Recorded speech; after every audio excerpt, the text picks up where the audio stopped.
Remember the 5th grade when math class was canceled so teachers could escort their classes to the gym for an assembly?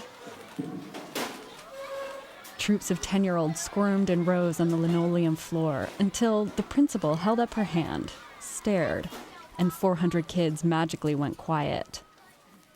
Then Officer Friendly came from the police department to celebrate seatbelts, or some other kid's father showed up dressed as a pilgrim, or Abraham Lincoln. Kevin Weinert is that guy. I was just looking in the mirror, the rearview mirror of my car as I was driving down the road, and I thought, I'm skinny enough, I'm almost tall enough. I have the big nose and the big ears. I could shave off the mustache and be Abraham Lincoln. Weinert tries to show kids that Lincoln was a real person. We see him in the pictures looking very serious and stoic, and to get them to realize he was a lively man, he enjoyed a good joke, he liked to laugh. Once he gets their attention, he turns to some of the thorny myths about Lincoln's philosophy, especially slavery. As much as he hated slavery, as much as he wanted slavery to end, he wasn't an abolitionist. For his time, he was a progressive.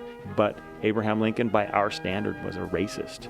I asked Weinert if I could speak directly to the 16th president. He pauses. Can I get my hat? Then he paces in a circle, hands behind his back.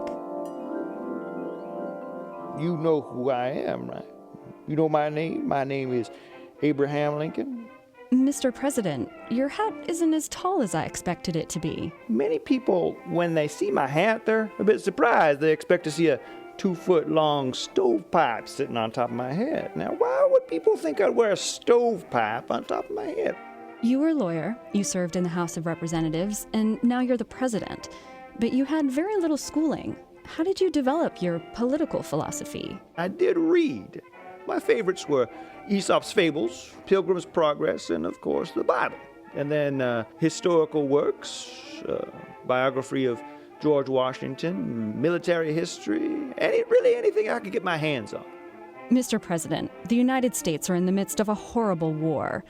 Many believe that Americans are fighting each other because of your position on slavery. I've been very clear throughout my presidency that slavery is not the issue. We fight the war to preserve this union. If I can preserve that nation and not free any slaves, I would not free any. And if I could preserve that nation by freeing all the slaves, I would free them. My goal is to preserve the union.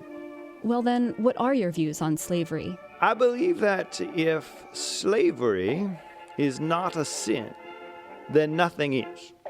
It wasn't until a trip to New Orleans, I took by a riverboat, I saw the evils of the auction block for the first time. I remember striding away from that scene filled with rage, and I remember saying to a friend, someday I'm going to hit that, and hit it hard. Mr. President, I've heard you can be quite the funny man. Will you tell us a joke then? I was debating a man named Stephen Douglas. We were arguing over a lot of things, primarily slavery.